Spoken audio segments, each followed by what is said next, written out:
Hello दोस्तों, Aaradhya academy के YouTube channel में आप सभी का स्वागत है। दोस्तों, माध्यमिक शिक्षा बोर्ड द्वारा आयोजित रिट भर्ती परीक्षा लेवल 2 एसएसटी यानी कि सामाजिक अध्ययन के नवीनतम पाठ्यक्रम के अनुसार मॉडल पेपर की टेस्ट सीरीज शुरू की गई थी, जिसमें अपने 28 मॉडल पेपर है वो कंप्लीट हो चुके हैं। आज अपना 29 नंबर का मॉडल पेपर है। कुल 150 प्रश्न इसमें शामिल किए गए हैं और हूबहू आपको ऐसा ही पेपर है वो परीक्षा में देखने को मिलेगा। दोस्तों, अगर आपने पिछले 28 मॉडल पेपरों का टेस्ट अगर नहीं दिया है तो आप प्लेलिस्ट में जाइए, वहां पे आपको फोल्डर मिल जाएगा rate level 2 SST model paper के नाम से आपको वहां फोल्डर मिलेगा और उसका जो लिंक है वो आपको डिस्क्रिप्शन में मिल जाएगा। तो आप वहां जाकर पिछली क्लासें हैं वो जरूर देखें और आराध्या अकेडमी के यूट्यूब चैनल को अगर आपने अभी तक सब्सक्राइब नहीं किया तो सब्सक्राइब जरूर करें, बेल आइकन को दबाएं, वीडियो को लाइक और अपने दोस्तों के पास में शेयर जरूर करें। तो चलिए दोस्तों, शुरू करते हैं आज का अपना मॉडल पेपर नंबर 29 है। सबसे पहले अपन सामाजिक अध्ययन के 60 प्रश्न पढ़ेंगे 91 से 150 तक। उसके बाद में 1 से 90 तक बाल विकास, हिंदी और संस्कृत से संबंधित प्रश्न है वो पढ़ेंगे। ठीक है, देखिए 91 नंबर का प्रश्न है, वर्ष 1942 में जब महात्मा गांधी ने आमरण अनशन किया तो उनके समर्थन में राजस्थान के किस स्वतंत्रता सेनानी ने 13 दिन तक उपवास किया था? बताइए। वर्ष 1942 में जब महात्मा गांधी ने आमरण अनशन किया तो उनके समर्थन में राजस्थान के किस स्वतंत्रता सेनानी ने 13 दिन तक उपवास किया था? तो इसका राइट आंसर हो जाएगा वो है शोभाराम। यहां पर अपना इसमें सी नंबर का जो ऑप्शन है वो इसका बिल्कुल सही उत्तर हो जाएगा, शोभाराम। आगे देखिए दोस्तों, यहाँ पे 92 नंबर का प्रश्न है, केसरी सिंह बारठ ने स्वतंत्रता संग्राम में क्या योगदान दिया था? केसरी सिंह बारठ ने स्वतंत्रता संग्राम में क्या योगदान दिया था? तो दोस्तों, इसका राइट आंसर हो जाएगा वो है, उन्होंने क्रांतिकारी गतिविधियों को राजस्थान में आगे बढ़ाया था। ठीक है, यहाँ पर इसमें ए नंबर का जो ऑप्शन है वो इसका बिल्कुल सही उत्तर हो जाएगा।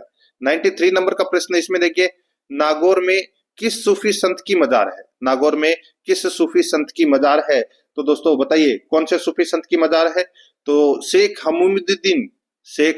हमीदुद्दीन की मजार है दोस्तों नागौर के अंदर। तो यहां पर अपना इसमें ए नंबर का ऑप्शन बिल्कुल सही उत्तर हो जाएगा। 94 नंबर का प्रश्न है, इसमें देखिए, बागड़ी बोली प्रचलित है। बताइए, बागड़ी बोली कहां बोली जाती है? तो दोस्तों, इसका सही उत्तर हो जाएगा वो है, डूंगरपुर बांसवाड़ा में बागड़ी बोली प्रचलित है। यहाँ पर ए नंबर का जो ऑप्शन है वो इसका बिल्कुल सही उत्तर हो जाएगा। 95 नंबर का प्रश्न है, इसमें देखिए, जोधपुर के निकट ओसिया मंदिरों का समूह है किसकी देन है? जोधपुर के निकट ओसिया मंदिरों का समूह है किसकी देन है? तो दोस्तों, इसका राइट आंसर हो जाएगा, इनका निर्माण है वो दोस्तों प्रतिहार शासकों ने करवाया था। तो यहाँ पर अपना इसमें right answer D number option बिल्कुल सही उत्तर हो जाएगा। 96 नंबर का प्रश्न है, इसमें देखिए, जिस क्षेत्र में नौटंकी सर्वाधिक लोकप्रिय है वह क्षेत्र कौन सा है? जिस क्षेत्र में नौटंकी सर्वाधिक लोकप्रिय है वह क्षेत्र कौन सा है? राइट आंसर हो जाएगा वो है भरतपुर। ठीक है, राइट आंसर हो जाएगा इसमें ए नंबर का ऑप्शन बिल्कुल सही। 97 नंबर का प्रश्न इसमें देखिए, राजस्थान में उत्तराधिकार की प्रथा क्या थी? दोस्तों, राजस्थान में उत्तराधिकार की प्रथा है वो क्या थी? दोस्तों, एक वंशानुगत थी। तो यहाँ पर अपना इसमें सही उत्तर क्या हो जाएगा? सी नंबर का ऑप्शन बिल्कुल सही उत्तर हो जाएगा। आगे देखिए 98 नंबर का प्रश्न है, राजस्थान में पोमचा कहते हैं। बताइए, पोमचा किसको बोलते हैं? तो दोस्तों, पोमचा बोलते हैं किसको? तो महिलाओं की ओढ़नी विशेष को पोमचा बोलते हैं। महिलाओं की ओढ़नी विशेष को पोमचा कहते हैं। यहाँ पर ए नंबर का ऑप्शन बिल्कुल सही उत्तर हो जाएगा। 99 नंबर का प्रश्न इसमें देखिए, राजस्थान में बौद्ध संस्कृति के अवशेष कहाँ मिले हैं? राजस्थान में बौद्ध संस्कृति के अवशेष कहाँ मिले हैं? तो दोस्तों, इसका राइट आंसर हो जाएगा वो है, बैराठ में मिले हैं दोस्तों। कहां पर? बैराठ में बौद्ध संस्कृति के अवशेष मिले हैं। तो यहाँ पर डी नंबर का ऑप्शन बिल्कुल सही। 100 नंबर का प्रश्न इसमें देखिए, राजस्थान में भूरी मिट्टी का प्रसार क्षेत्र है। राजस्थान में भूरी मिट्टी का प्रसार क्षेत्र है वो कौन सा है? तो वो है बनास नदी का जो प्रवाह क्षेत्र है, ये भूरी मिट्टी का प्रसार क्षेत्र है दोस्तों। राइट आंसर हो जाएगा ए नंबर का ऑप्शन बिल्कुल सही उत्तर हो जाएगा। और रीट भर्ती परीक्षा लेवल 2 एसएसटी के लिए दोस्तों सब्जेक्ट वाइज ऑब्जेक्टिव क्लास है वो सिलेबस के अनुसार शुरू कर दी गई है। आप प्ले लिस्ट में जाओगे तो वहां पे आपको फोल्डर मिलेगा दोस्तों, रिट भारतीय इतिहास, रिट एसएसटी पॉलिटिकल साइंस, और भी आपको अन्य फोल्डर देखने को मिल जाएंगे और उसके जो लिंक है वो दोस्तों आपको डिस्क्रिप्शन में मिल जाएंगे। तो आप वहां जाके क्लासेस जरूर देखें। ठीक है, बिल्कुल सिलेबस के अकॉर्डिंग आपको ये भी पता लगेगा कि कौन सा टॉपिक सिलेबस में है कौन सा नहीं है, उसी के अनुसार अपन यहाँ पे चल रहे हैं। 101 नंबर का प्रश्न है, इसमें देखिए दोस्तों, जिस राज्य के साथ राजस्थान की सबसे छोटी अंतर्राज्यीय सीमा है वह राज्य कौन सा है?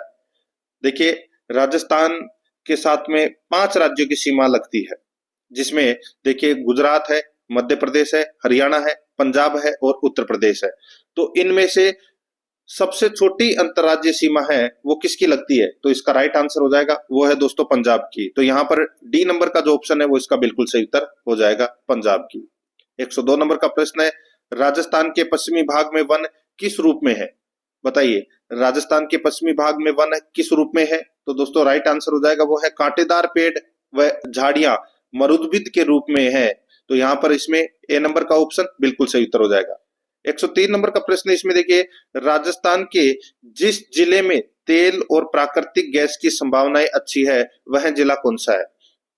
राजस्थान के जिस जिले में तेल और प्राकृतिक गैस की संभावनाएं अच्छी है वह जिला कौन सा है? दोस्तों इसका राइट आंसर हो जाएगा वो है जैसलमेर। यहाँ पर सी नंबर का जो ऑप्शन है वो इसका बिल्कुल सही उत्तर हो जाएगा। 104 नंबर का प्रश्न इसमें देखिए, जिस नदी का जल किसी खुले महासागर में नहीं पहुंचता है वह है? जिस नदी का जल किसी खुले महासागर में नहीं पहुंचता है वह कौन सा है? तो वह है दोस्तों कांतली नदी। कांतली एक अंतर प्रवाह वाली नदी है, ठीक है, जो सिर्फ राजस्थान में ही बहती है। राइट आंसर हो जाएगा यहाँ पे सी नंबर का ऑप्शन बिल्कुल सही। 105 नंबर का प्रश्न इसमें देखिए, काजरी की स्थापना का वर्ष है। बताइए काजरी की स्थापना कब हुई थी? राइट आंसर हो जाएगा इसमें वर्ष 1959 में। वर्ष 1959 में काजरी की स्थापना है वो दोस्तों हुई थी, ठीक है। 106 नंबर का प्रश्न है इसमें देखिए, अनेकांतवाद निम्नलिखित में से किसका क्रोड सिद्धांत एवं दर्शन है? अनेकवाद निम्नलिखित में से किसका क्रोड सिद्धांत एवं दर्शन है? तो इसका सही उत्तर हो जाएगा वो है दोस्तों जैन मत का। किसका? जैन मत का।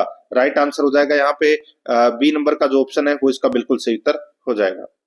नेक्स्ट आगे देखिए, यहाँ पे 107 नंबर का प्रश्न है, प्रसिद्ध विरूपाक्ष मंदिर कहाँ अवस्थित है? प्रसिद्ध विरूपाक्ष मंदिर है वो कहाँ पर स्थित है? तो इसका सही उत्तर हो जाएगा वो है इसमें हम्पी में है दोस्तों। ये कहाँ पर है? हम्पी में है, कर्नाटक के हम्पी, ठीक है। तो यहाँ पर इसमें सी नंबर का ऑप्शन बिल्कुल सही उत्तर हो जाएगा। आगे देखिए दोस्तों, यहाँ पे 108 नंबर का प्रश्न है, प्राचीन भारत में गुप्त काल से संबंधित गुफा चित्रांकन के केवल 2 उदाहरण उपलब्ध है। इनमें से एक अजंता की गुफाओं में किया गया चित्रांकन है। गुप्त काल के चित्रांकन का दूसरा अवशिष्ट उदाहरण किस स्थान पर उपलब्ध है? दोस्तों पहला तो कहां पर है?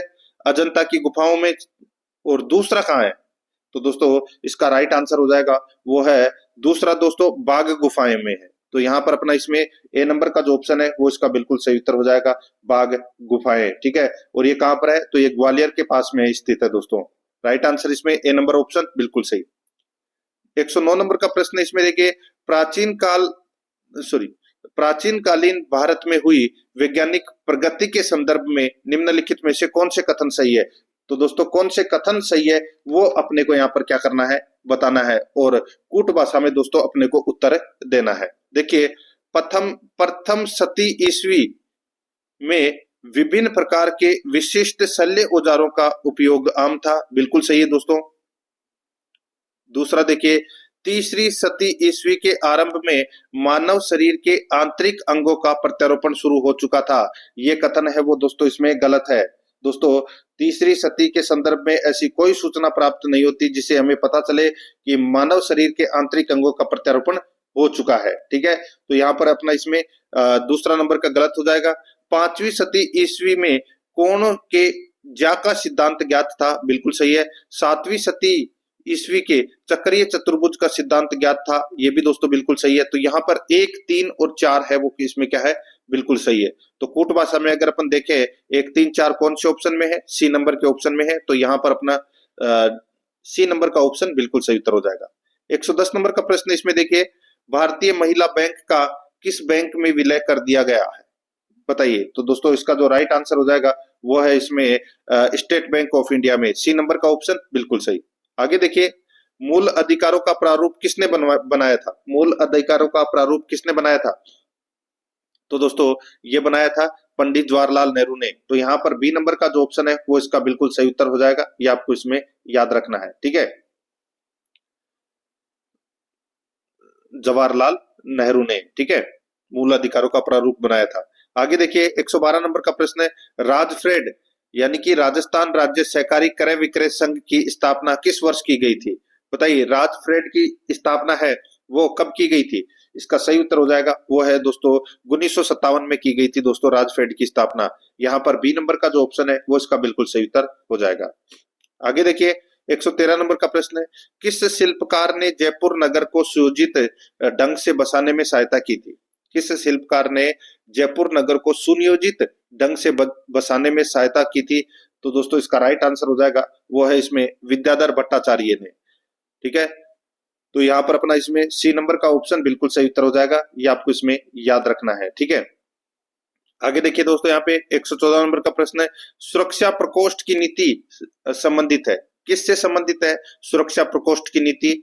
तो दोस्तों इसका सही उत्तर हो जाएगा वो है सुरक्षा प्रकोष्ठ, जिसको आप बोल सकते हैं घेरे की नीति। ठीक है, इससे वॉरेन हेस्टिंग से संबंधित है दोस्तों, ये वॉरेन हेस्टिंग से। तो यहाँ पर ए नंबर का जो ऑप्शन है वो इसका बिल्कुल सही उत्तर हो जाएगा। 115 नंबर का प्रश्न इसमें देखिए, अमृत बाजार पत्रिका की स्थापना किसने की? अमृत बाजार पत्रिका की स्थापना किसने की? तो दोस्तों शिशिर कुमार घोष ने की थी दोस्तों अमृत बाजार पत्रिका की स्थापना। यहाँ पर डी नंबर का ऑप्शन बिल्कुल सही उत्तर हो जाएगा। 116 नंबर का प्रश्न है इसमें देखिए, 1939 ईस्वी में कांग्रेस मंत्रिमंडल ने 7 प्रांतों में त्याग पत्र दे दिया था, क्योंकि दोस्तों यहाँ पर पूछा गया है कि 1939 ईस्वी में कांग्रेस मंत्रिमंडल ने 7 प्रांतों में त्याग पत्र दे दिया था, क्योंकि क्योंकि दोस्तों यहाँ पर देखिए कांग्रेस अन्य 4 प्रांतों में मंत्रिमंडल नहीं बना पाई थी। कांग्रेस में वाम पक्ष के उदय से मंत्रिमंडल का कार्य कर सकना असंभव हो गया था। उनके प्रांतों में बहुत अधिक सांप्रदायिक अशांति थी।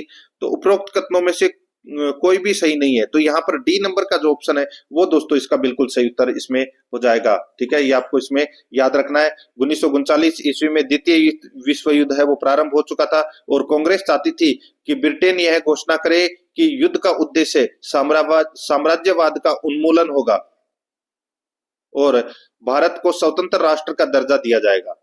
ठीक है, और इसलिए दोस्तों कांग्रेस ने मंत्रिमंडल से त्याग पत्र दे दिया था। तो यहाँ पर अपना इसमें राइट आंसर क्या हो जाएगा? डी नंबर का ऑप्शन बिल्कुल सही। ये तीनों के तीनों कथन है वो दोस्तों इसमें क्या है? गलत है। 117 नंबर का प्रश्न इसमें देखिए, निम्न अखबारों में से कौन सा मुख्यतः उदारवादियों की नीतियों का प्रचारक था? निम्न अखबारों में से कौन सा मुख्यतः उदारवादियों की नीतियों का प्रचारक था? तो इसका राइट आंसर हो जाएगा वो है दोस्तों लीडर। यहाँ पर बी नंबर का जो ऑप्शन है वो इसका बिल्कुल सही उत्तर हो जाएगा लीडर, याद रखना। ठीक है, आगे देखिए दोस्तों यहाँ पे 18 नंबर का प्रश्न है, निष्क्रिय विरोध के सिद्धांत का प्रतिपादन किसने किया? निष्क्रिय विरोध के सिद्धांत का प्रतिपादन है वो किसने किया? दोस्तों इसका राइट आंसर हो जाएगा वो है अरविंद घोष ने। यहाँ पर डी नंबर का ऑप्शन बिल्कुल सही उत्तर हो जाएगा अरविंद घोष ने। ठीक है, आगे देखिए दोस्तों यहाँ पे 119 नंबर का प्रश्न है, 1919 ईस्वी के भारत शासन अधिनियम की निम्नलिखित में से कौन सी विशेषता या विशेषताएं हैं? बताइए 1919 के अधिनियम की क्या विशेषता है वो अपने को यहाँ पर बताना है दोस्तों, और कूट भाषा में अपने को उत्तर देना है कि कौन सा कथन है वो दोस्तों इसमें सही है। ठीक है, देखिए दोस्तों यहाँ पे प्रांतों की कार्यकारिणी सरकार में द्वैध शासन की व्यवस्था थी, बिल्कुल सही बात है दोस्तों। मुसलमानों के लिए पृथक सांप्रदायिक निर्वाचन मंडलों की व्यवस्था, ये कथन है वो दोस्तों इसमें क्या हो जाएगा? गलत हो जाएगा। यहाँ पे मैं आपको बताऊं दोस्तों, जो 1909 का अधिनियम था, ठीक है, उसमें मुसलमानों के लिए पृथक निर्वाचन मंडल की व्यवस्था है वो की गई थी, ना कि 1919 में। तो ये अपना दूसरा कथन है वो गलत हो जाएगा। तीसरा देखिए इसमें केंद्र द्वारा प्रांतों की विधायिनी शक्ति का हस्तांतरण, बिल्कुल सही है। तो ये भी 1919 के अधिनियम में था। तो यहाँ पर 1 और 3 ये दोनों 1919 के अधिनियम में है और दूसरा ऑप्शन है वो 1909 के अधिनियम में है। तो यहाँ पर इस प्रश्न का राइट आंसर हो जाएगा कूट भाषा में दोस्तों 1 और 3 इसमें सही है। तो कौन से ऑप्शन में है? यहाँ पर सी नंबर का ऑप्शन बिल्कुल सही उत्तर इसमें हो जाएगा।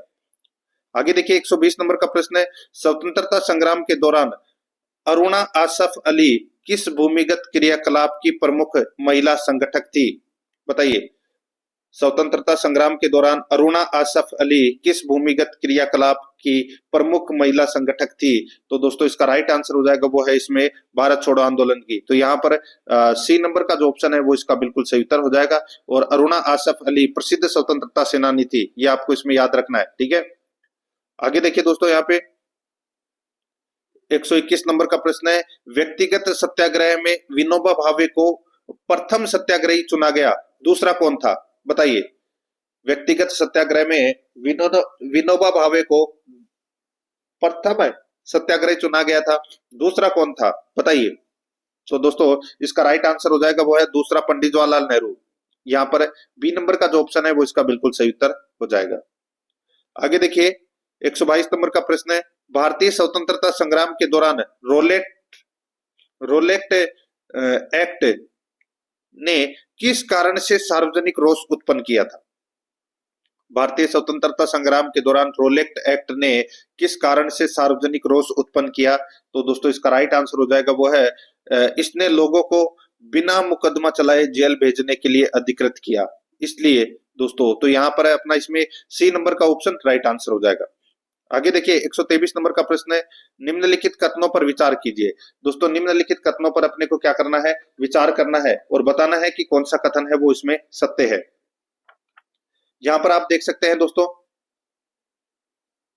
तृतीय गोलमेज सम्मेलन के विचार विमर्श की परिणति भारत सरकार अधिनियम 1935 के पारित होने के रूप में हुई।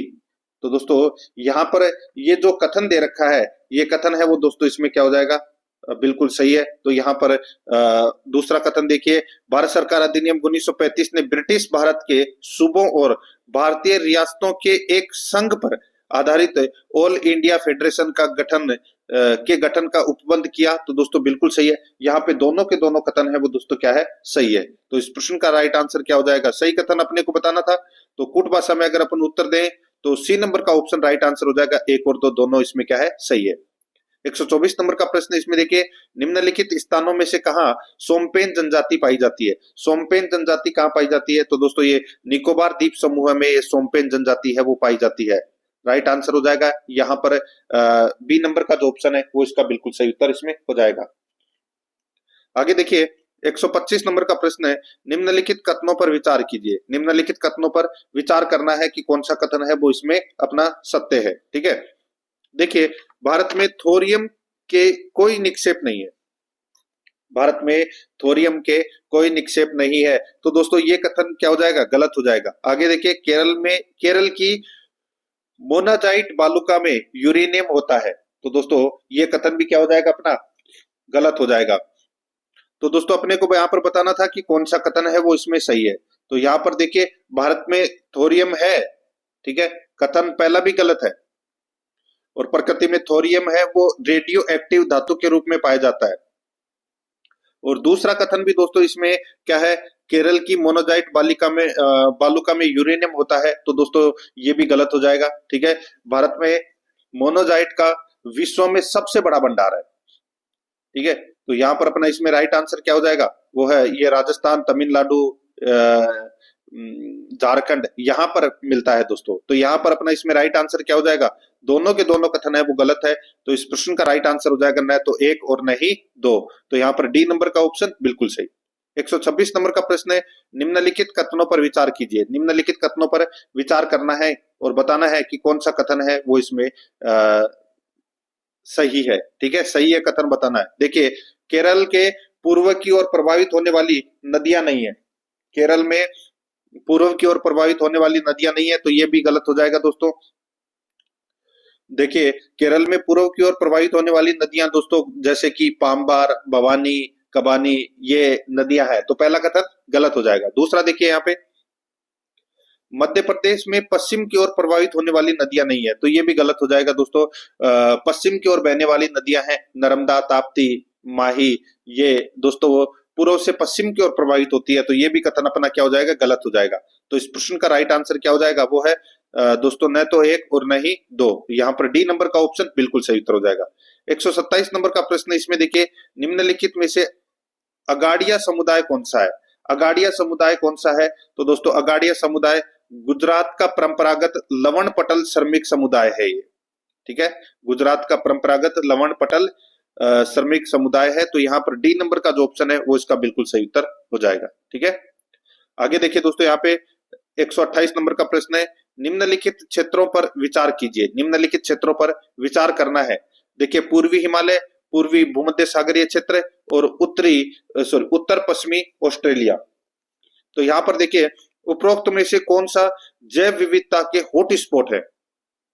जैव विविधता के हॉट स्पॉट है वो इनमें से कौन सा है, वो अपने को दोस्तों यहाँ पर बताना है। ठीक है दोस्तों, इसमें देखिए पूर्वी हिमालय है ये दोस्तों जैव विविधता का हॉट स्पॉट है। पूर्वी भूमध्य सागर नहीं है और उत्तर पश्चिमी ऑस्ट्रेलिया ये भी नहीं है।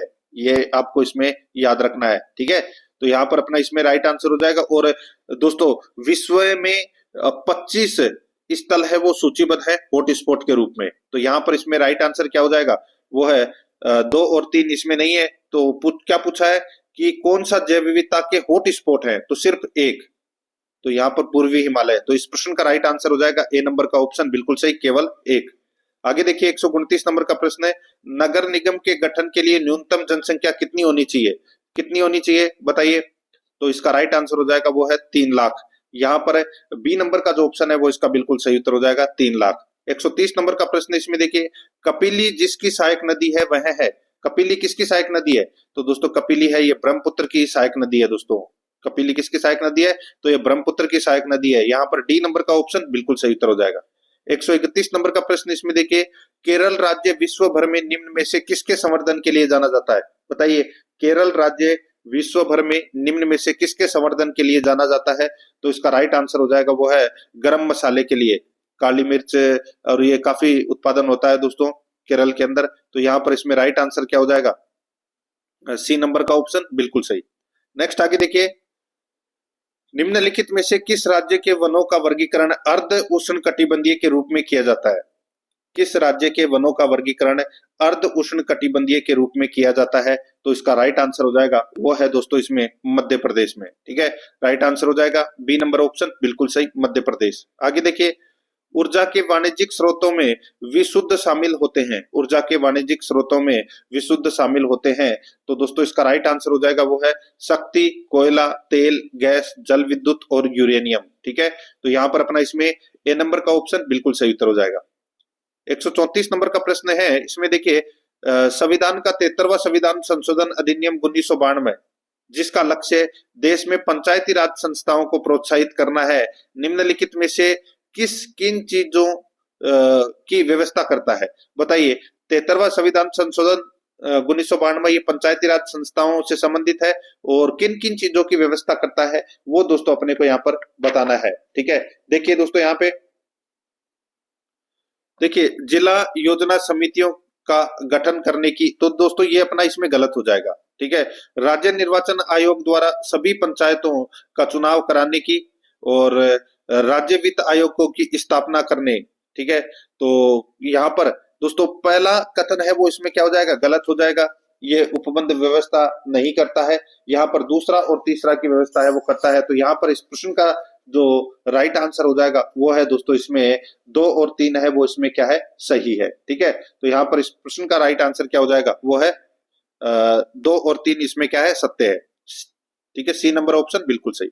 आगे देखिए, राज्य विधानसभा में कोई भी धन विधेयक पुनः स्थापित नहीं किया जा सकेगा बगैर, दोस्तों राज्य विधानसभा में कोई भी धन विधेयक बिना राज्यपाल की संस्तुति के पुनः स्थापित नहीं किया जा सकता। तो यहाँ पर अपना इसमें राइट आंसर क्या हो जाएगा, वो है राज्य के राज्यपाल की संस्तुति के। यहाँ पर बी नंबर का जो ऑप्शन है वो इसका बिल्कुल सही उत्तर हो जाएगा। आगे देखिए 136 नंबर का प्रश्न है, निम्नलिखित में से किस राज्य में जाड़े में वर्षा सबसे अधिक होती है? जाड़े में सबसे अधिक वर्षा है वो दोस्तों कहां पर होती है? तो इसका राइट आंसर हो जाएगा वो है तमिलनाडु के पूर्वी तट पर। तो यहाँ पर इसका सही उत्तर हो जाएगा वो है, देखिए तमिलनाडु ऑप्शन में देखिए सी नंबर का जो ऑप्शन है वो अपना इसमें सही उत्तर हो जाएगा। ठीक है, आगे देखिए 137 नंबर का प्रश्न है, लोकसभा में राज्यवार सीटों का आवंटन सन 1971 की जनगणना पर आधारित है। यह निर्धारण किस वर्ष तक यथावत रहेगा? बताइए दोस्तों, यह जो राज्यसभा की जो सीटें हैं, ठीक है, इनका जो आवंटन है वो दोस्तों 1971 की जनगणना पर आधारित है और ये निर्धारण है वो दोस्तों यथावत रहेगा 2026 तक। तो यहाँ पर बी नंबर का ऑप्शन बिल्कुल सही उत्तर हो जाएगा।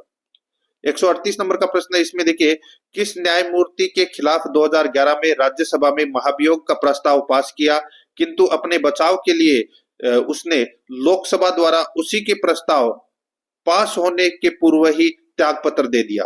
तो दोस्तों किसने दिया था ये त्यागपत्र? तो इसका राइट आंसर हो जाएगा वो है न्यायमूर्ति सौमित्र सेन ने। ठीक है, न्यायमूर्ति सौमित्र सेन। तो यहाँ पर अपना इसमें राइट आंसर हो जाएगा वो है सी नंबर का ऑप्शन बिल्कुल सही उत्तर हो जाएगा। और दोस्तों इनको 33.23 लाख रुपए की हेराफेरी के आरोप में दोषी ठहराया गया था। ठीक है, और महाभियोग का प्रस्ताव पास हो लोकसभा में उससे पहले ही इन्होंने अपना त्यागपत्र दे दिया। तो सी नंबर का ऑप्शन बिल्कुल सही उत्तर हो जाएगा न्यायमूर्ति सौमित्र सेन। 139 नंबर का प्रश्न है, एक उच्च न्यायालय का न्यायाधीश अपना त्यागपत्र संबोधित करता है। तो एक उच्च न्यायालय का न्यायाधीश अपना त्यागपत्र संबोधित करता है तो किसको त्यागपत्र संबोधित करता है? तो इसका सही उत्तर हो जाएगा वो है राष्ट्रपति को। यहाँ पर ए नंबर का ऑप्शन बिल्कुल सही। 140 नंबर का प्रश्न है, इसमें देखिए किसी मंत्री के विरुद्ध विशेषाधिकार प्रस्ताव उठाया जा सकता है जब वह किसी मंत्री के विरुद्ध विशेषाधिकार प्रस्ताव उठाया जा सकता है जब वह दोस्तों किसी मामले के तथ्यों को रोकता है या तथ्यों का बिगड़ा हुआ वर्णन देता है। तो यहाँ पर अपना इसमें राइट आंसर हो जाएगा सी नंबर का ऑप्शन बिल्कुल सही। 141 नंबर का प्रश्न इसमें देखिए देखकर सीखना नामक सिद्धांत पर कौन सी विधि आधारित है? तो कौन सी विधि आधारित है? तो दोस्तों निरीक्षण विधि। यहाँ पर सी नंबर का ऑप्शन बिल्कुल सही उत्तर हो जाएगा निरीक्षण विधि। 142 नंबर का प्रश्न है, सामाजिक अध्ययन विषय के शिक्षक के निम्न गुण होने आवश्यक है। तो बताइए कौन से गुण आवश्यक है सामाजिक अध्ययन विषय के शिक्षक के? तो यहाँ पर इसका राइट आंसर हो जाएगा दोस्तों देखिए सामाजिक योग्यता, बौद्धिक जागरूकता, उदार दृष्टिकोण। तो यहाँ पर इसका राइट आंसर हो जाएगा ये सभी, डी नंबर ऑप्शन बिल्कुल सही। आगे देखिए इकाई योजना का उद्देश्य है। दोस्तों इकाई योजना का उद्देश्य क्या है? विद्यार्थियों की आवश्यकताओं एवं अभिरुचियों के अनुसार पाठ्य वस्तु को संगठित करना, पाठ्य वस्तु को जीवनोपयोगी तथा व्यवहारिक बनाना, किसी समस्या विचार प्रयोजन में पाठ्य वस्तु को विभाजित करना। तो दोस्तों ये सभी है वो इकाई योजना के उद्देश्य है। यहाँ पर डी नंबर का ऑप्शन राइट आंसर हो जाएगा उपरोक्त सभी। 144 नंबर का प्रश्न इसमें देखिए किस विधि में छात्र व अध्यापक विचारों का आदान प्रदान करते हैं? किस विधि में छात्र व अध्यापक विचारों का आदान प्रदान करते हैं? इसका राइट आंसर हो जाएगा वो है विचार विमर्श विधि, विचार विमर्श विधि। यहाँ पर सी नंबर का ऑप्शन बिल्कुल सही उत्तर हो जाएगा। 145 नंबर का प्रश्न इसमें देखिए कौन सी विधि करके सीखने पर आधारित है? कौन सी विधि करके सीखने पर आधारित है? तो दोस्तों इसका राइट आंसर हो जाएगा वो है इसमें प्रायोजना विधि, प्रायोजना विधि। सी नंबर का जो ऑप्शन है वो इसका बिल्कुल सही उत्तर हो जाएगा। 146 नंबर का प्रश्न है, सामाजिक अध्ययन शिक्षण में सामूहिक विचार विमर्श हेतु किस विधि का उपयोग किया जाता है? सामाजिक अध्ययन शिक्षण में सामूहिक विचार विमर्श हेतु किस विधि का उपयोग किया जाता है? तो दोस्तों इसका राइट आंसर हो जाएगा वो है कार्यगोष्ठी विधि का, कार्यगोष्ठी विधि का। डी नंबर का ऑप्शन बिल्कुल सही। 147 नंबर का प्रश्न इसमें देखिए सामुदायिक स्रोतों का महत्व है। सामुदायिक स्रोतों का महत्व है वो क्या है? तो दोस्तों सामुदायिक स्रोतों से पूरक एवं अतिरिक्त ज्ञान की प्राप्ति होती है। इससे छात्रों में समाजोपयोगी गुणों का विकास होता है, शोध कार्य में शिक्षार्थियों के लिए आवश्यक होते हैं। तो इसका राइट आंसर हो जाएगा उपरोक्त सभी, डी नंबर ऑप्शन बिल्कुल सही। 148 नंबर प्रश्न है, सामाजिक विज्ञान में अध्ययन किया जाता है। सामाजिक विज्ञान में अध्ययन किया जाता है तो इसका राइट आंसर हो जाएगा वो है वर्तमान संदर्भ में समग्र सामाजिक विषय वस्तु का अध्ययन है वो किया जाता है। यहाँ पर सी नंबर का ऑप्शन बिल्कुल सही उत्तर हो जाएगा। 149 नंबर का प्रश्न इसमें देखिए निम्न में से क्या सामाजिक अध्ययन का क्षेत्र है? निम्न में से क्या सामाजिक अध्ययन का क्षेत्र है? तो दोस्तों परिवार है, समाज है, राष्ट्र, राज्य, राष्ट्र है। तो इसका राइट आंसर हो जाएगा ये सभी, डी नंबर का ऑप्शन बिल्कुल सही। 150 नंबर का प्रश्न इसमें देखिए प्रोजेक्ट प्रणाली के अनुसार अध्यापक की भूमिका, प्रोजेक्ट प्रणाली के अनुसार अध्यापक की भूमिका केवल मार्गदर्शन करने की होती है। तो यहाँ पर अपना इसमें सही उत्तर हो जाएगा सी नंबर का ऑप्शन बिल्कुल सही। अब आगे अपन बाल विकास, हिंदी और संस्कृत से संबंधित प्रश्न पढ़ेंगे 1 से 90 तक। ठीक है, अभी अपन ने सामाजिक अध्ययन के प्रश्न है वो पढ़ लिए हैं। अब देखिए बाल विकास एवं शिक्षा शास्त्र के 1 से 30 तक प्रश्न है वो पढ़ेंगे। देखिए पहला प्रश्न है, किस सिद्धांत को क्षेत्रीय सिद्धांत के नाम से भी जाना जाता है? बताइए किस सिद्धांत को क्षेत्रीय सिद्धांत के नाम से भी जाना जाता है? इसका राइट आंसर हो जाएगा वो है समग्रवाद सिद्धांत को। समग्रवाद सिद्धांत को दोस्तों क्षेत्रीय सिद्धांत के नाम से भी जाना जाता है। इसका राइट आंसर हो जाएगा वो है दोस्तों ए नंबर ऑप्शन बिल्कुल सही।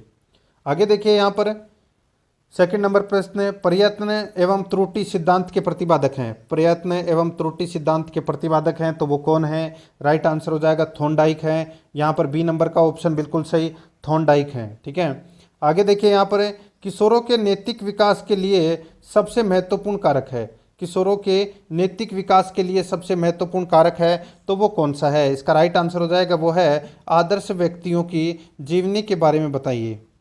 ठीक है, आदर्श व्यक्तियों की जीवनी के बारे में बताएं। ये दोस्तों किशोरों के नैतिक विकास के लिए सबसे महत्वपूर्ण कारक है ये। ठीक है, राइट आंसर हो जाएगा इसमें बी नंबर ऑप्शन बिल्कुल सही। आगे देखिए, कुछ लोग नए लोगों में आसानी से समायोजित हो जाते हैं क्योंकि उनमें है उच्च क्या?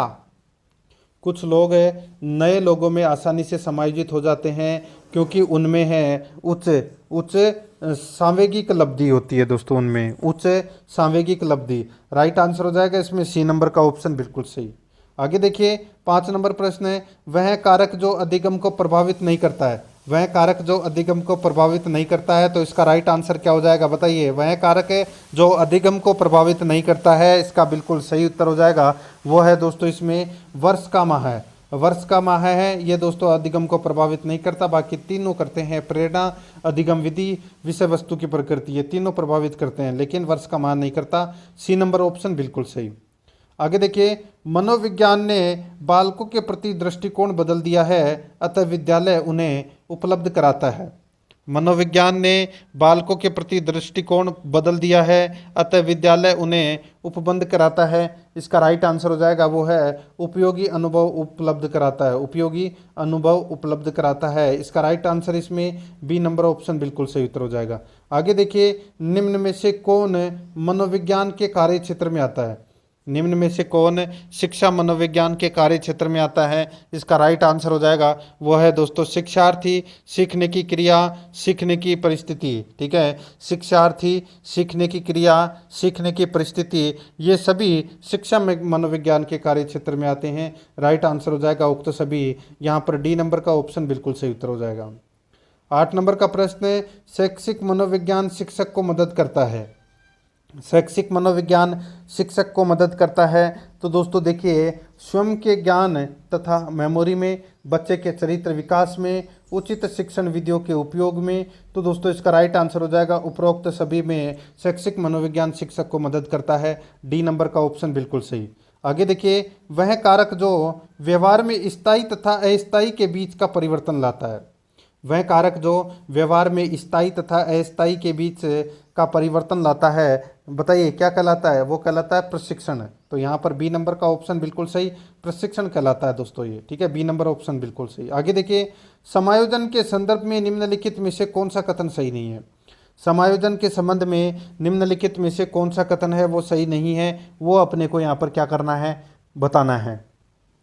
देखिए, यह समस्या समाधान करता है, बिल्कुल सही है। कौन? समायोजन। आगे देखिए, यह संतुलित प्रदान करता है, बिल्कुल सही है। यह निरंतर चलने वाली प्रक्रिया नहीं है, तो ये नहीं गलत दे रखा है दोस्तों। समायोजन निरंतर चलने वाली प्रक्रिया है, यहाँ पर नहीं है वो गलत दे रखा है, इसलिए अपना ये सी नंबर वाला कथन है, ये गलत कथन है इसमें। देखिए, समायोजन की अनुपस्थिति में व्यक्ति तनाव, संघर्ष और चिंता से घिरा रहता है, बिल्कुल सही है। यहाँ पर इसमें सी नंबर का ऑप्शन राइट आंसर हो जाएगा इसमें। आगे देखिए, किसी व्यक्ति का अधिगम होता है। किसी व्यक्ति का अधिगम होता है तो दोस्तों जीवन पर्यंत अधिगम होता है। राइट आंसर हो जाएगा इसमें ए नंबर ऑप्शन बिल्कुल सही। आगे देखिए, बालक का निम्नलिखित में से कौन सा विकास विद्यालय और शिक्षक द्वारा सबसे कम प्रभावित होता है? बालक का निम्नलिखित में से कौन सा विकास विद्यालय और शिक्षक द्वारा सबसे कम प्रभावित होता है? इसका राइट आंसर हो जाएगा वो है दोस्तों शारीरिक विकास। शारीरिक विकास, यहाँ पर ए नंबर का जो ऑप्शन है वो इसका बिल्कुल सही उत्तर हो जाएगा। आगे देखिए, 13 नंबर का प्रश्न है, निम्न में से कौन सी विशेषता मानसिक विकास की ठोस सक्रिय अवस्था नहीं है? निम्न में से कौन सी विशेषता मानसिक विकास की ठोस सक्रिय अवस्था नहीं है। इसका राइट आंसर हो जाएगा वो है दोस्तों इसमें वस्तुनिष्ठता। ठीक है, यहाँ पर अपना इसमें राइट आंसर ए नंबर का जो ऑप्शन है वो इसका बिल्कुल सही उत्तर हो जाएगा वस्तुनिष्ठता। ठीक है, आगे देखिए इसमें 14 नंबर का प्रश्न है, विकास के संदर्भ में कौन सा कथन सही है। विकास के संदर्भ में कौन सा कथन सही है, तो यहाँ पर देखिए दोस्तों यह लगातार चलने वाली प्रक्रिया है दोस्तों विकास। इसका राइट आंसर इसमें सी नंबर का ऑप्शन बिल्कुल सही उत्तर हो जाएगा। आगे देखिए 15 नंबर का प्रश्न है, जब एक विद्यार्थी स्वयं की असफलता का दोष असहयोगी कारकों को देता है जिससे उसके अवांछित व्यवहार से ध्यान हट जाए तो वह कहलाता है। बताइए, जब एक विद्यार्थी स्वयं की असफलता का दोष असहयोगी कारकों को देता है जिससे उसके अवांछित व्यवहार से ध्यान हट जाए तो वह कहलाता है, क्या कहलाता है? इसका राइट आंसर हो जाएगा तो दोस्तों वह प्रक्षेपण कहलाता है। यहाँ पर डी नंबर का ऑप्शन बिल्कुल सही उत्तर हो जाएगा, प्रक्षेपण कहलाता है। आगे देखिए 16 नंबर का प्रश्न है, दंड अथवा पुरस्कार के समावेशन द्वारा नवीन व्यवहार के विकास तथा अनुक्रिया की प्रायिकता में वृद्धि होने को कहा जाता है। बताइए क्या कहा जाता है? दंड अथवा पुरस्कार के समावेशन द्वारा नवीन व्यवहार के विकास तथा अनुक्रिया की प्रायिकता में वृद्धि होने को कहा जाता है। क्या कहा जाता है? इसका राइट आंसर हो जाएगा वो है क्रिया प्रसूत अनुबंधन कहा जाता है। यहाँ पर बी नंबर का ऑप्शन बिल्कुल सही, क्रिया प्रसूत अनुबंधन कहा जाता है। आगे देखिए अनुदेशन उद्देश्यों को कहते हैं। अनुदेशन उद्देश्य को क्या कहते हैं दोस्तों? इसको विशिष्ट उद्देश्य कहते हैं। क्या कहते हैं? विशिष्ट उद्देश्य। ए नंबर का ऑप्शन बिल्कुल सही, विशिष्ट उद्देश्य। आगे देखिए अभिकर्मित अनुदेशन है। अभिकर्मित अनुदेशन है, इसका राइट आंसर हो जाएगा वो है अभिकर्मित अनुदेशन स्वतः अधिगम है। ये क्या है? स्वतः अधिगम है। यहाँ पर बी नंबर का ऑप्शन बिल्कुल सही उत्तर हो जाएगा। 19 नंबर का प्रश्न है, निम्नलिखित में से कौन सा संयोगशील अधिगम का परिणाम है? निम्नलिखित में से कौन सा संयोगशील अधिगम का परिणाम है? तो यहाँ पर आप देख सकते हैं दोस्तों इसमें सामाजिक कौशल है, ये संयोगशील अधिगम का परिणाम है। सी नंबर का ऑप्शन है वो इसका बिल्कुल सही उत्तर हो जाएगा। आगे देखिए इसमें देखिए इसी के साथ में विविधता का स्वीकार, सामाजिक कौशल और दोस्तों इसमें शैक्षणिक उपलब्धि। ठीक है, ये तीनों हैं। ठीक है, 1, 3 और 4 ये तीनों इसका राइट आंसर हो जाएगा। ये संयोगशील अधिगम के परिणाम है। इसका राइट आंसर हो जाएगा वो है सी नंबर का ऑप्शन बिल्कुल सही। आगे देखिए अभिकर्मित अधिगम के संप्रत्यय निर्माण में निम्नलिखित में से किस विचार का योगदान है? बताइए, अभिकर्मित अधिगम के संप्रत्यय निर्माण में निम्नांकित में से किस विचार का योगदान है? तो दोस्तों इसमें देखिए इसमें स्किनर का सक्रिय अनुबंधन सिद्धांत का विचार है। तो यहाँ पर अपना इसमें राइट आंसर हो जाएगा विचार का योगदान है, तो इसमें बी नंबर ऑप्शन बिल्कुल सही। आगे देखिए निम्नलिखित में से कौन सी योग्यता संवेगात्मक बुद्धि के एबिलिटी मॉडल से संबंधित नहीं है? निम्नलिखित में से कौन सी योग्यता संवेगात्मक बुद्धि के एबिलिटी मॉडल से संबंधित नहीं है? इसका राइट आंसर हो जाएगा वह है दोस्तों संवेगों की आत्म अवधारणा। संवेगों की आत्म अवधारणा। यहाँ पर ए नंबर का जो ऑप्शन है वो इसका बिल्कुल सही उत्तर हो जाएगा। आगे देखिए 22 नंबर प्रश्न है, शिक्षण के संबंध में कौन सा कथन सही नहीं है? शिक्षण के संबंध में कौन सा कथन सही नहीं है? तो यहाँ पर देखिए शिक्षक सोद्देश्यपूर्ण गतिविधि है। शिक्षक सोद्देश्यपूर्ण गतिविधि है, ये कथन है दोस्तों इसमें गलत दे रखा है ये। ठीक है, देखिए शिक्षक अंतक प्रक्रिया है, शिक्षक व्यवसायिक गतिविधि है, शिक्षक मनोवैज्ञानिक गतिविधि है, लेकिन यहाँ पर सी नंबर का ऑप्शन राइट आंसर हो जाएगा जो कि इसमें गलत दे रखा है। आगे देखिए निम्न में से कौन सा कारक थोंडाइक के अधिगम से सुमेलित नहीं है? तो कौन सा कारक है थोंडाइक के अधिगम से सुमेलित नहीं है? बताइए। बहुत ही अच्छा प्रश्न आप इसको कह सकते हैं दोस्तों। इसमें देखिए इसका राइट आंसर हो जाएगा अभ्यास है। तो यहाँ पर B number option right answer हो जाएगा। ये थोंडाइक के अधिगम से सुमेलित नहीं है अभ्यास, बाकी तत्परता, गुणवत्ता और प्रभाव तीनों है। बी नंबर ऑप्शन बिल्कुल सही। आगे देखिए 24 नंबर प्रश्न है, किसी कार्य को करने की विशिष्ट क्षमताओं को कहते हैं? किसी कार्य को करने की विशिष्ट क्षमताओं को क्या कहते हैं? इसका राइट आंसर हो जाएगा उसको दोस्तों अभियोग्यता कहते हैं। बी नंबर का ऑप्शन बिल्कुल सही, अभियोग्यता कहते हैं। 25 नंबर प्रश्न है, एक 8 वर्षीय बालक अपने छोटे भाई की तरह घुटने पर चलता है, यह उदाहरण है। एक 8 वर्षीय बालक अपने छोटे भाई की तरह घुटने पर चलता है, यह उदाहरण है। तो दोस्तों ये उदाहरण है, प्रतिगमन का उदाहरण है दोस्तों। यहाँ पर ए नंबर का ऑप्शन बिल्कुल सही उत्तर, ये प्रतिगमन का क्या है, उदाहरण है। आगे देखिए, थोंडाई के सीखने के नियम के अनुसार गौण नियमों में निम्न में से कौन सा सुमेलित नहीं है। थोंडाई के सीखने के नियम के अनुसार गौण नियमों में निम्न में से कौन सा सम्मिलित नहीं है। तो यहाँ पर इसका राइट आंसर हो जाएगा वो है प्रभाव का नियम। यहाँ पर बी नंबर का जो ऑप्शन है वो इसका बिल्कुल सही उत्तर हो जाएगा। प्रभाव का नियम है वो इसमें सम्मिलित नहीं है। बाकी बहु अनुक्रिया का नियम, मानसिक स्थिति का नियम और आंशिक क्रिया का नियम, ये तीनों दोस्तों इसमें सम्मिलित है। ठीक है, आगे देखिए, कौन सा कारक है प्रभावी कक्षा शिक्षण में विचाराधीन नहीं होता। बताइए कौन सा कारक है प्रभावी कक्षा शिक्षण में विचाराधीन नहीं होता है। इसका राइट आंसर हो जाएगा वो है दोस्तों इसमें तकनीक की कमी। यहाँ पर ए नंबर का ऑप्शन बिल्कुल सही उत्तर हो जाएगा, तकनीक की कमी। ठीक है, आगे देखिए 28 नंबर का प्रश्न है, पियाजे के अनुसार मनुष्य में संज्ञानात्मक विकास 4 महत्वपूर्ण चरणों में होता है। इन चरणों का सही क्रम का अपने को यहाँ पर क्या करना है, चयन करना है।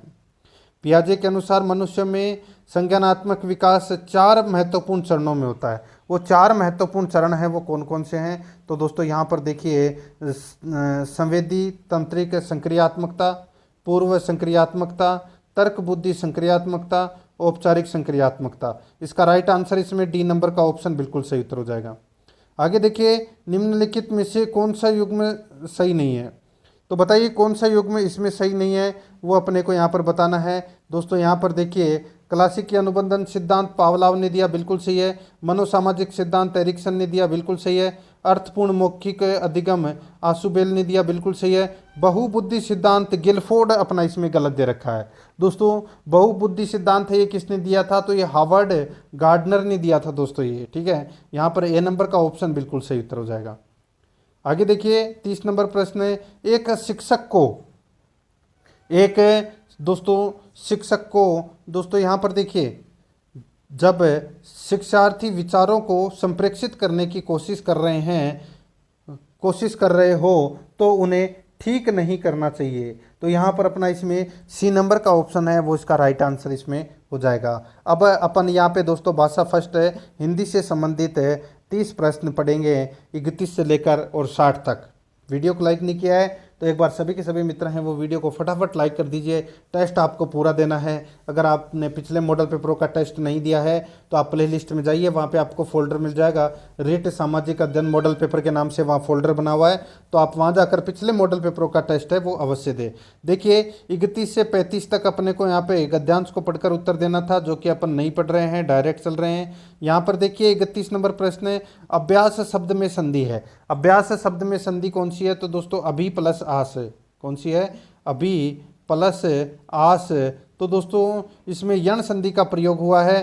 1 नंबर का ऑप्शन है वो इसका बिल्कुल सही उत्तर हो जाएगा। आपने नियम तो सुना ही होगा, यर लव के आगे अगर आधा कटा हुआ अक्षर आ जाए तो उसमें यण संधि का प्रयोग होता है। और यहाँ पर देखिए य के आगे आधा कटा हुआ अक्षर है। ठीक है, आगे देखिए अनुशासन शब्द में उपसर्ग है। अनुशासन शब्द में उपसर्ग कौन सा है, तो दोस्तों इसमें अनु उपसर्ग है, अनु प्लस शासन। ठीक है, यहाँ पर बी नंबर ऑप्शन बिल्कुल सही। यहाँ पर देखिए सामाजिक मान्यताओं के साथ शारीरिक नियमों का पालन भी अनिवार्य है, रेखांकित पद में पढ़ते हैं। यहाँ पे सामाजिक देखिए रेखांकित कर रखा है इसको। ठीक है, तो दोस्तों सामाजिक में कौन सा प्रत्यय लगा हुआ है ये अपने को यहाँ पर बताना है। इसका राइट आंसर हो जाएगा दोस्तों इसमें समाज प्लस इक, तो इसमें इक प्रत्यय लगा हुआ है, तो इसका right answer D number option बिल्कुल सही। आगे देखिए अनुशासनहीनता शब्द का विलोम है। अनुशासनहीनता शब्द का विलोम है, तो इसका राइट आंसर क्या हो जाएगा बताइए। तो दोस्तों इसका सही उत्तर हो जाएगा वो है दोस्तों इसमें अनुशासन। ठीक है, अनुशासनहीनता का अनुशासन हो जाएगा। राइट आंसर इसमें ए नंबर ऑप्शन सही उत्तर।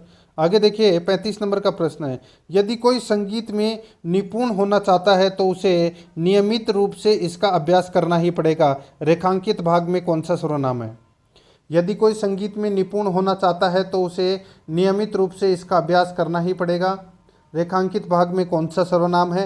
अब इसे दोस्तों देखिए इसके अंदर जो रेखांकित शब्द है वो कौन सा है मैं आपको बता देता हूँ। इसमें देखिए जो रेखांकित शब्द है वो है दोस्तों उसे। ठीक है। रेखांकित शब्द कौन सा है इसमें? उसे है। तो यहाँ पे इस उसे के अंदर कौन सा सर्वनाम है बताइए? उसे कौन से सर्वनाम का उदाहरण है? इसका राइट आंसर हो जाएगा वो है दोस्तों इसमें देखिए ये अन्य पुरुषवाचक सर्वनाम का ये क्या है? उदाहरण है। यहाँ पर बी नंबर का ऑप्शन बिल्कुल सही उत्तर हो जाएगा। ठीक है। आगे देखिए यहाँ पर 36 नंबर का प्रश्न देखिए, 36 से 40 तक अपने को गद्यांश को पढ़कर उत्तर देना था, जो कि अपन नहीं पढ़ रहे हैं। यहाँ पर देखिए 36 नंबर प्रश्न है, यदि व्यक्ति ठीक प्रकार से परिश्रम करेगा तो नींद अच्छी आएगी। वाक्य में काल कौन सा है दोस्तों? इस वाक्य में काल कौन सा है? इसका राइट आंसर हो जाएगा, इस वाक्य में काल है दोस्तों हेतु हेतु मजबूत काल। ठीक है, हेतु हेतु भविष्यत काल। ठीक है, हेतु हेतु भविष्यत काल इसका राइट आंसर हो जाएगा। इसमें ए नंबर का ऑप्शन बिल्कुल सही। आगे देखिए 37 नंबर का प्रश्न है, प्रयास एवं परिश्रम से ही मनुष्य को किसी भी यानी कि किसी कार्य को करने में सफलता प्राप्त हो सकती है।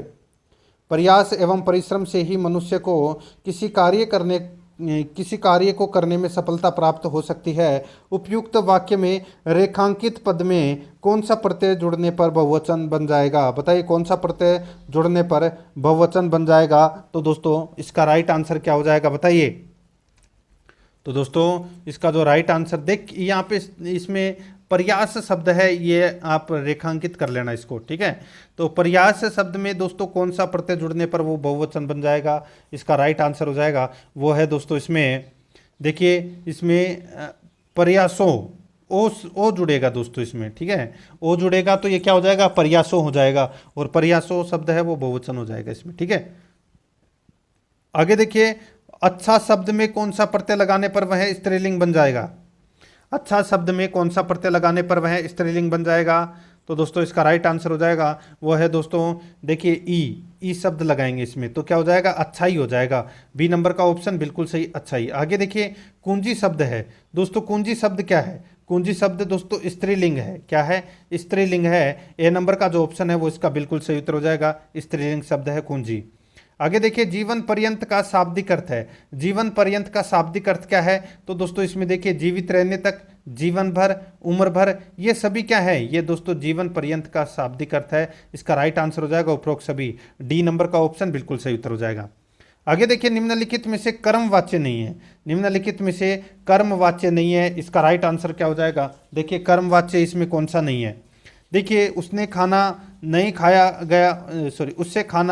खाया गया, छात्र द्वारा पुस्तक पढ़ी गई, दोषी व्यक्ति द्वारा क्षमा याचना की गई, बालक खिलखिलाकर हंस रहा था। बालक खिलखिलाकर हंस रहा था, ये दोस्तों इसमें भाववाच्य है, यहाँ पे कर्मवाच्य नहीं है ये, तो इसका राइट आंसर हो जाएगा सी नंबर ऑप्शन बिल्कुल सही।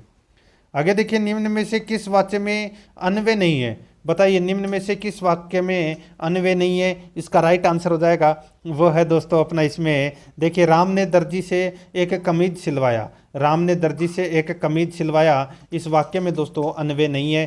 अन्वय किस में है? इन तीनों के अंदर है, बाकी तीनों ने। ठीक है, यहाँ पर बी नंबर ऑप्शन बिल्कुल सही। अब आगे देखिए सावन सूखा न बादो हरा, लोकोक्ति का सही अर्थ क्या है? लोकोक्ति का सही अर्थ हो जाएगा सदैव एक जैसी स्थिति बने रहना। सदैव एक जैसी स्थिति बने रहना। सावन सूखा न बादो हरा, ये लोकोक्ति का अर्थ है। यहाँ पर बी नंबर ऑप्शन बिल्कुल सही। आगे देखिए किस विकल्प में पेट में डाडी होना मुहावरे का सही अर्थ है? किस विकल्प में पेट में डाडी होना मुहावरे का अर्थ? राइट आंसर हो जाएगा वो है अल्पावस्था में ही समझदार व्यक्ति। अल्पावस्था में ही समझदार व्यक्ति, राइट आंसर हो जाएगा इसमें ए नंबर ऑप्शन बिल्कुल सही।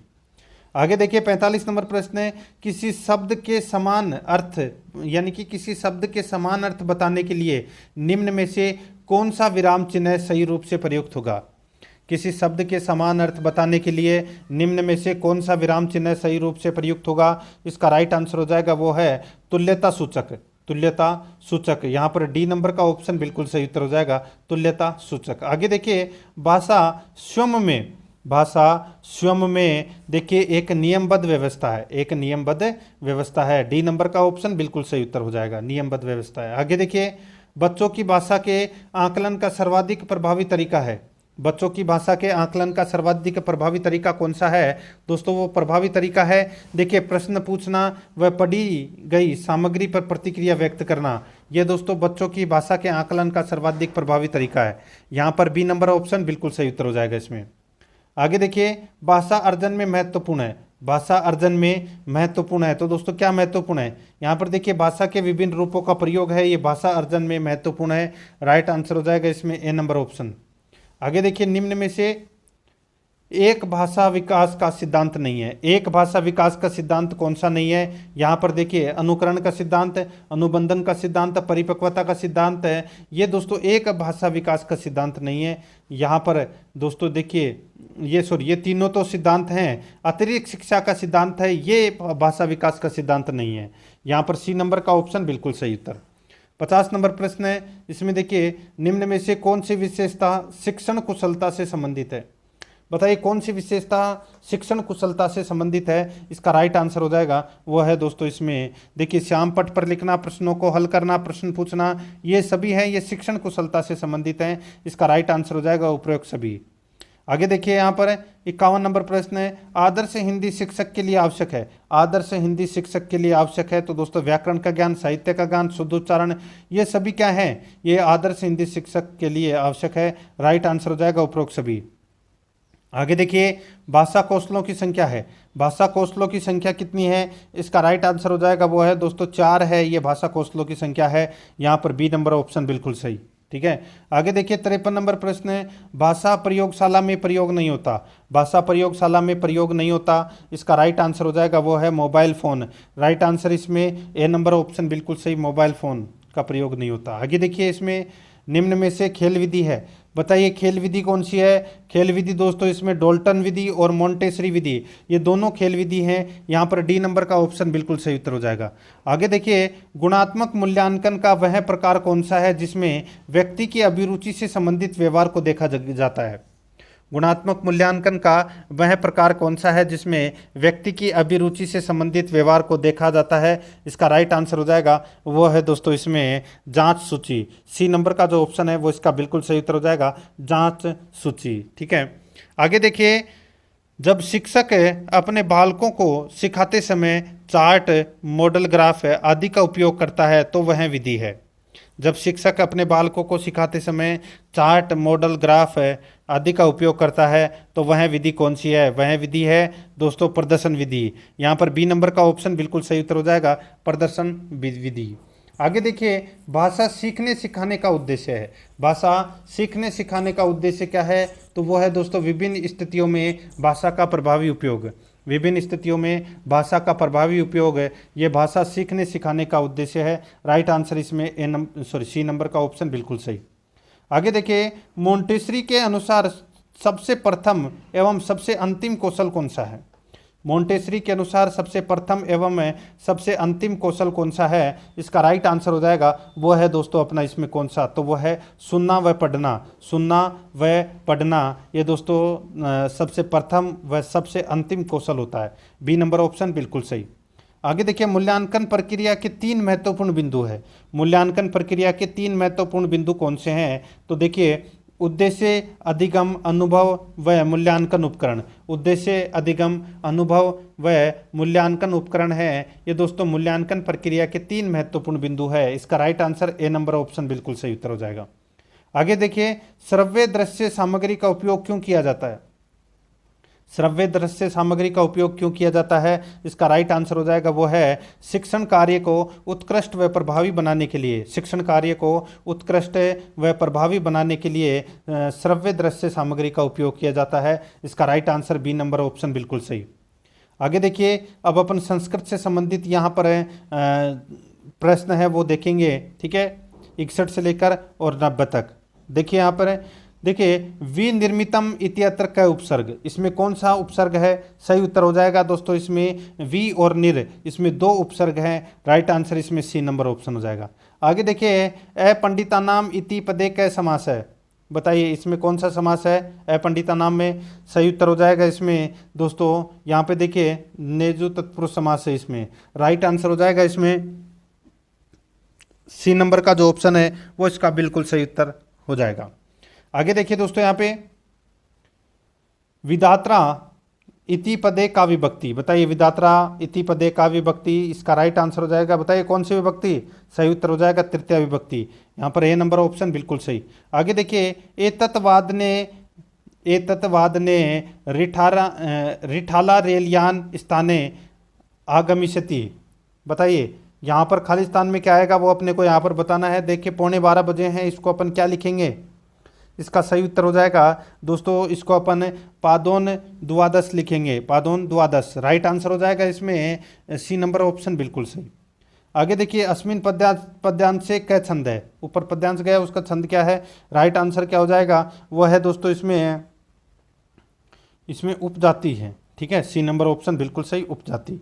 आगे देखिए उसमें वर्णानाम क्रमः कै, बताइए उसमें व्यंजन सॉरी उसमें वर्ण कौन से हैं, इसका राइट आंसर हो जाएगा वो है स है, राइट आंसर हो जाएगा इसमें ए नंबर ऑप्शन बिल्कुल सही। आगे देखिए कवियों में कालिदास श्रेष्ठ है, अस्य वाक्य से संस्कृत अनुवाद कुरुत, राइट आंसर हो जाएगा वो है दोस्तों कविसु कालिदास है श्रेष्ठ है, यहाँ पर डी नंबर ऑप्शन बिल्कुल सही। आगे देखिए माता भोजनम पचती, अस्य वाक्य से वाच्य परिवर्तनम कुरुत, तो दोस्तों इसका राइट आंसर हो जाएगा वो है इसमें मात्रा भोजनम पच्यते, राइट आंसर डी नंबर का ऑप्शन बिल्कुल सही। आगे देखिए आगे इसमें वाक्यम इदम संशोधयत बालकाय पुस्तकम रोचते, बालकाय पुस्तकम रोचते, इसका राइट आंसर हो जाएगा वो है बालकाय पुस्तकम रोचते, इसका राइट आंसर सी नंबर का ऑप्शन बिल्कुल सही।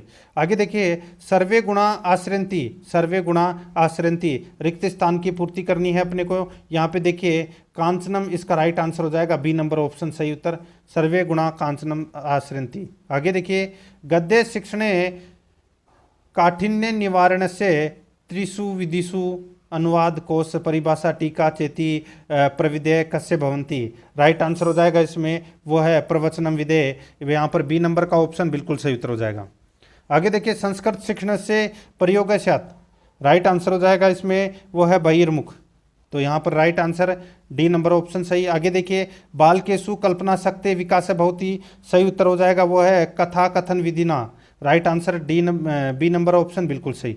आगे देखिए छात्राणाम गृह कार्य से मूल्यांकनम भवितु शक्तोन्नति, तो दोस्तों इसका राइट आंसर हो जाएगा वो है इसमें आंतरिक मूल्यांकन, राइट आंसर इसमें सी नंबर ऑप्शन बिल्कुल सही उत्तर हो जाएगा। आगे देखिए कार वर्तते यश्याम छात्रा चित्रम दृष्टवा प्रश्नानाम उत्तराणी लिखंती, राइट आंसर हो जाएगा वो है दोस्तों इसमें कौन सा, तो वो है चित्ररीति, राइट आंसर इसमें सी नंबर ऑप्शन सही उत्तर चित्ररीति। आगे देखिए शिक्षा क्षेत्रे उपचार इति शब्द से को अर्थ है, शिक्षा क्षेत्रे उपचार इति शब्द से को अर्थ है, सही उत्तर हो जाएगा इसमें वो है सर्वविध दोषाणाम निराकरणम, राइट आंसर इसमें सी नंबर ऑप्शन बिल्कुल सही। आगे देखिए वर्णो उच्चारण शिक्षणेन कस्य नियमितम प्रशिक्षणम भवति, सही उत्तर हो जाएगा इसमें वो है दोस्तों इसमें कौन सा, बताइए 77 नंबर प्रश्न है ये, ठीक है, राइट आंसर देखिए सव संयंत्रे, तो दोस्तों इसका राइट आंसर हो जाएगा इसमें, ठीक है, तो दोस्तों इसमें स्वतंत्र से, तो इसका राइट आंसर हो जाएगा यहाँ पर ए नंबर ऑप्शन बिल्कुल सही। 78 नंबर प्रश्न है संस्कृत, यहाँ पर देखिए संस्कृताध्यापक से विभिन्न मित्रम अस्ति, सॉरी इसमें देखिए संस्कृता अध्यापकम, यहाँ पर 78 देखिए संस्कृत मुझे कम आती है तो स्क्रीन के ऊपर आपको पढ़ने की भी कोशिश करना है, ठीक है, संस्कृता अध्यापक से अभिन्न मित्रम अस्ति, राइट आंसर हो जाएगा वो है दोस्तों इसमें कौन सा, तो वो है श्यामपट, यहाँ पर ए नंबर ऑप्शन बिल्कुल सही श्यामपट हो जाएगा। आगे देखिए अलमतिनामपि अनायासेन चतुर्वर्ग फल प्राप्ति काव्य से प्रयोजनमस्ति इति के कथित है, तो दोस्तों इसका राइट आंसर हो जाएगा वो है विश्वनाथ महोदय, राइट आंसर इसमें बी नंबर ऑप्शन सही। आगे देखिए संस्कृत भाषा कौशल से प्रथम कौशलम अस्ति, राइट आंसर हो जाएगा इसमें वो है श्रवणम, सी नंबर ऑप्शन बिल्कुल सही। आगे देखिए यहाँ पर मूल्यांकन से कति भेदा संति, सही उत्तर हो जाएगा वो है द्वो, यहाँ पर बी नंबर ऑप्शन बिल्कुल सही द्वो। आगे देखिए कोमल, यहाँ पे देखिए कोमल शिशव लेखनीनाम पूरत पृष्ठयत उपरति अधः वा चालनेन आनंदम अनुभवन्ति, बताइए दोस्तों यहाँ पे एवं प्राथमिक लेखनम वर्तते, राइट आंसर हो जाएगा इसमें वो है दोस्तों इसमें देखिए घर्षण कार्यम, तो यहाँ पर डी नंबर ऑप्शन बिल्कुल सही। आगे देखिए भाषा मुख्य रूपेण भवती, भाषा मुख्य रूपेण भवती तो दोस्तों मौखिक है। डी नंबर ऑप्शन बिल्कुल सही, मौखिक है। आगे देखिए यहाँ पर देखिए अक्षरश अनुवादे अधिक महत्वम दीयते, इसका राइट आंसर हो जाएगा वो है अक्षरणाम, तो यहाँ पर इसमें बी नंबर ऑप्शन बिल्कुल सही। आगे देखिए भारत से भाषा शिक्षा नीति ज्ञाते, राइट आंसर हो जाएगा वो है त्रिभाषा सूत्र रूपेण, यहाँ पर डी नंबर ऑप्शन बिल्कुल सही। आगे देखिए यहाँ पे गद्यांश को पढ़कर उत्तर देना है अपने को। यहाँ पे देखिए चाषित पाठ्यस्मिन संधि, बताइए राइट आंसर हो जाएगा इसमें वो है गुण संधि है दोस्तों इसमें, ठीक है। यहाँ पर है सी नंबर का, सॉरी इसमें दीर्घ संधि है। कौन सी संधि है? दीर्घ संधि है। यहाँ पर इसका राइट आंसर हो जाएगा बी नंबर ऑप्शन बिल्कुल सही, दीर्घ संधि। आगे देखिए एक है आशीत प्रेमल है, चाषित प्रेमली, तो यहाँ पर इसका राइट आंसर क्या आ जाएगा? इसमें आ जाएगा दोस्तों एका चाषित प्रेमली, सी नंबर ऑप्शन बिल्कुल सही। आगे देखिए अथ च अप्रश्यत अधुना किम करवाणी, बताइए यहाँ पे वाक्यस्मिन कति अवयव पदानी, राइट आंसर हो जाएगा इसमें दोस्तों 3 अवयव पद हैं, राइट आंसर हो जाएगा इसमें ए नंबर ऑप्शन बिल्कुल सही। आगे देखिए माँ इत्यत्र का विभक्ति, राइट आंसर हो जाएगा चतुर्थी विभक्ति, बी नंबर ऑप्शन बिल्कुल सही। आगे देखिए उष्णम इत्यत्र लिंगम निर्धारित, राइट आंसर हो जाएगा वो है दोस्तों नपुंसक लिंग, तो यहाँ पर इसमें right answer C number option बिल्कुल सही उत्तर हो जाएगा।